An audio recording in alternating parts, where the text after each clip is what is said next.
Hello everyone and welcome to Control Engineering and Control Theory tutorials. In these tutorials we present real and applicable knowledge of control engineering, robotics, machine learning, optimization, signal processing, etc. In this video tutorial I explain how to model and simulate the linear state space models in Simulink. Let's make the long story short. I will start from a mass spring damper system that you can see over here.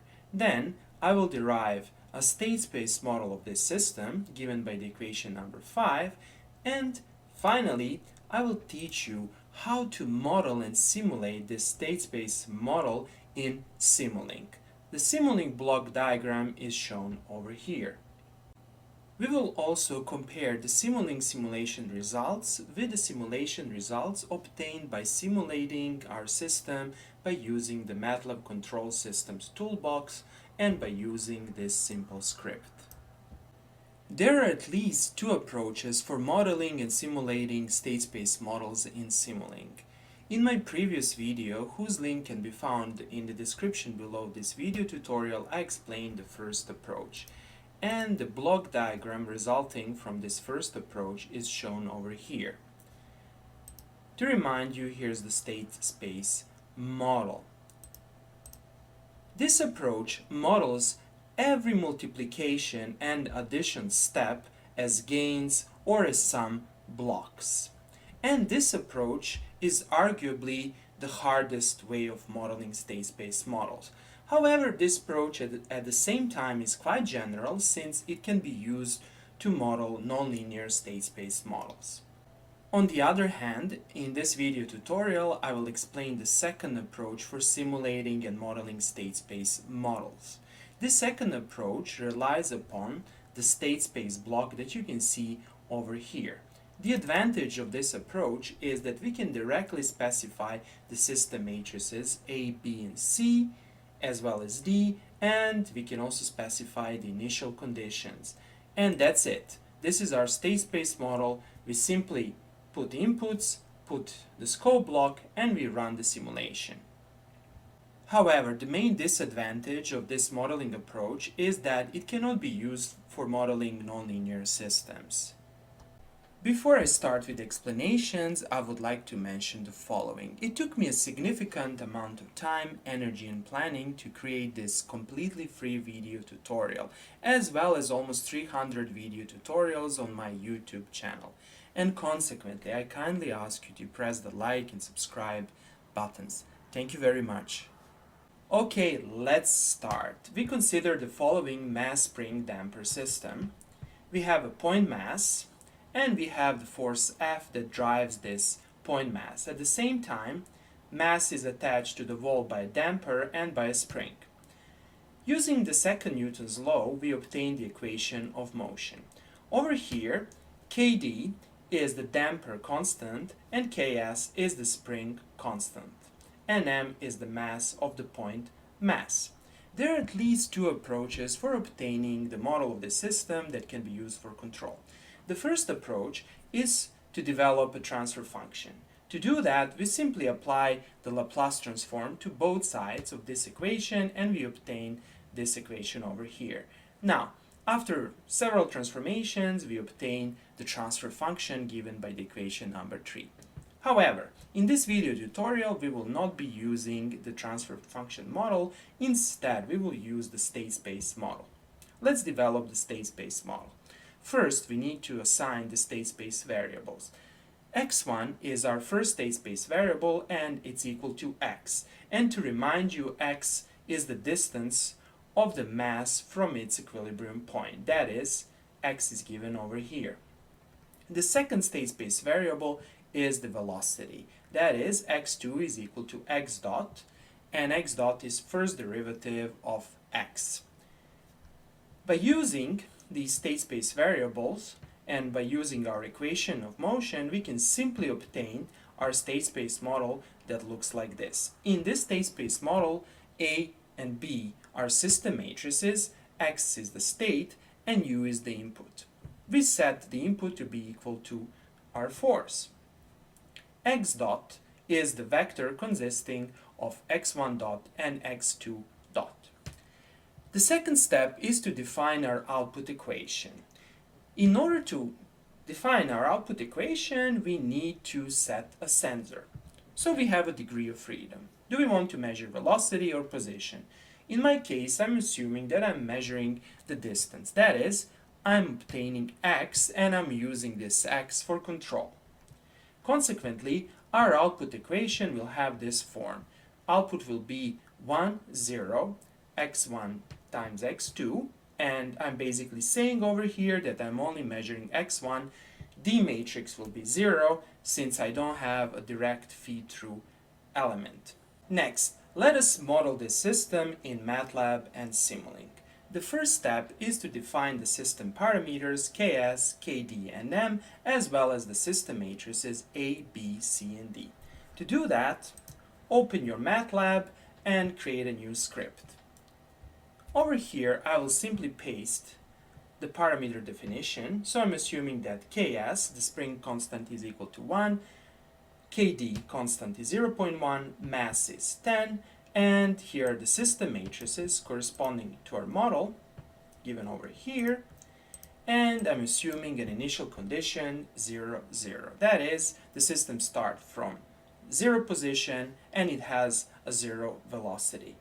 Next, let's start Simulink. We can do that by typing in command window Simulink. It will take some time to open the Simulink editor, depending of course on how fast is your computer. Click on blank model. Over here, do the double left click and type StateSpace. Here's our StateSpace block. Double click on this block. Over here, we need to specify the system matrices A, B, C, and D, as well as the initial condition. But before we do that, we need to load these variables as well as these matrices in Matlab Workspace.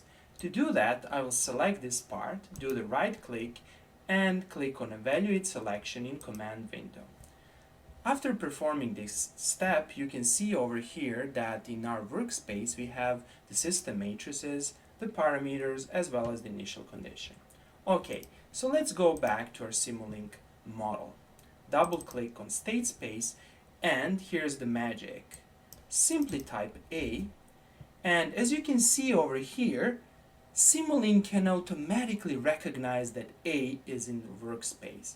And that's the power of Simulink. You can combine scripting, Matlab Workspace, with your Simulink model, because Simulink can see all the variables in your workspace and set B matrix, set C matrix, D matrix, as well as the initial condition, and click on OK.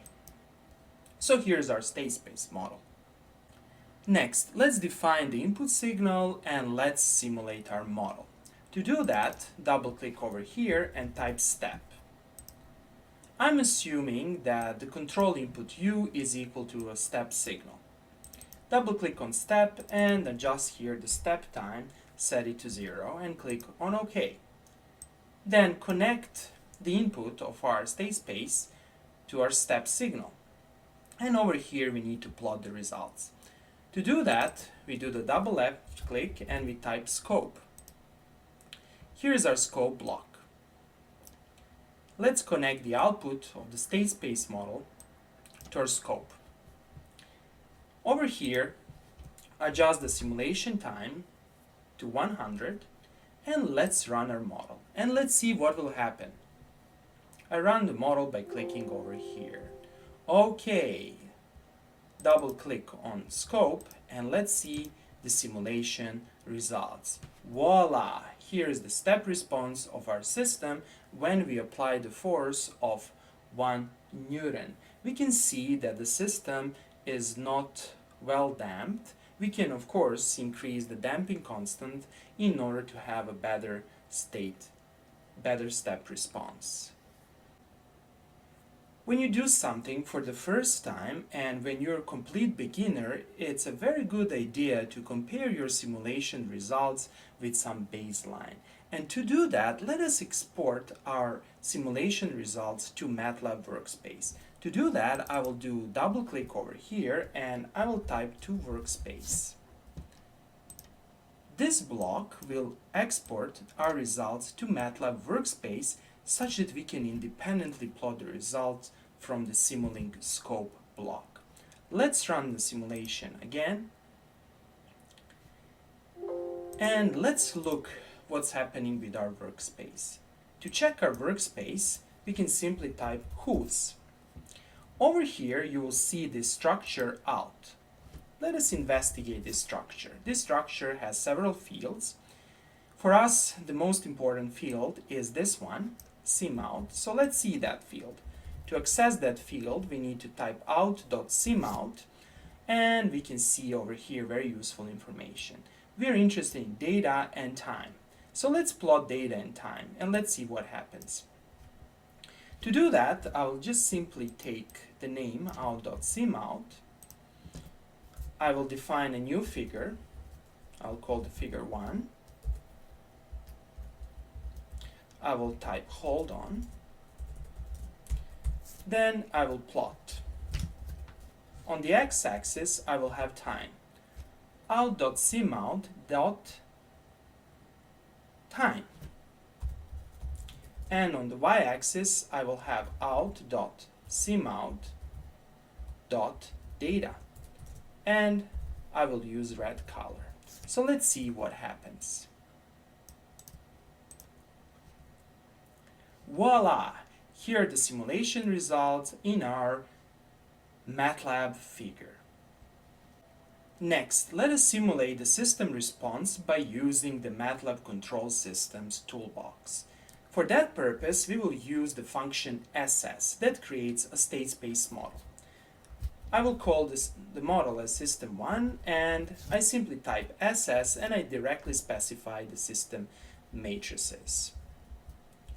Okay, here's my StateSpace model, and let's analyze the StateSpace model.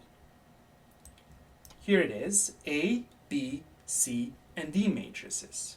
Perfect. Next, let's define a time vector. I will call this vector time2. It will start from 0 with a step of 0.05 until 100.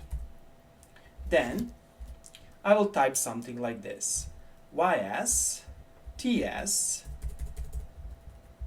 is equal to step system1, and I need to specify time vector. This will be time2. This command, that is, this function step, will simulate the step response by using the MATLAB Control System toolbox. Let's see the result. Okay, here's the vector ys and here's the vector ts. They're in Matlab Workspace. Let's plot these vectors, let's compare the results with the Simulink results. To do that, over here I will simply type plot ts, comma, ys, and I will specify the color will be blue. And let's see the results.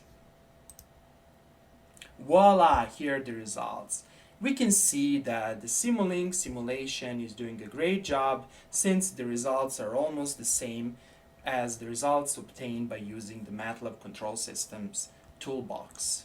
Before I conclude and complete this video tutorial, I would like to explain how to use one very important block in Simulink. The name of this block is DMUX. Some people pronounce MUX as MUX or MUX. I will simply call it MUX, and the block will be called DMUX. Here's the block. This block is very useful since it can extract certain entries from a vector. So from this side we have a vector signal, and from this side we can extract certain entries or scalars that are entries of this vector signal. This block is very useful for simulating state-space models since we can extract certain entries of a state or input vectors. Let's illustrate that. First, over here, I will copy and paste my state-space model. Let us analyze this state-space model. The output of this state-space model is only the position. Now, let us assume that we want output to be equal to state. Consequently, we need to adjust this matrix. That is, C matrix has to be an identity matrix. And of course, we need to change the dimensions of the D matrix such that its dimensions match the C matrix. So let's do that by defining two new matrices. The first matrix will be called Ci, and it will be simply an identity matrix, 2 by 2 identity matrix. The second matrix will be a vector of zeros. Let's load these matrices into our workspace, and let's go back to our Simulink block. Double click over here and adjust this block. This will be Ci and this will be Di. Click on apply and click on OK. Then connect the input to our state-space model to our step signal. And let's connect the output of the state-space model to our DMUX block. Perfect. And let's plot the results. Click on Scope, and let us assume that we want to plot the velocity. This is x1 and this is x2. Consequently, connect the scope to the second port of our DMUX block. Over here, we need to terminate this port, and to do that, we will use the terminator block. Here's the terminator block. Okay, and let's run our simulation and let's see what happens. Double click over here, and voila, here's our velocity. Okay, that would be all for today. If you like this video, and generally if you like the videos I create, please press the like and subscribe buttons. Thank you very much and have a nice day.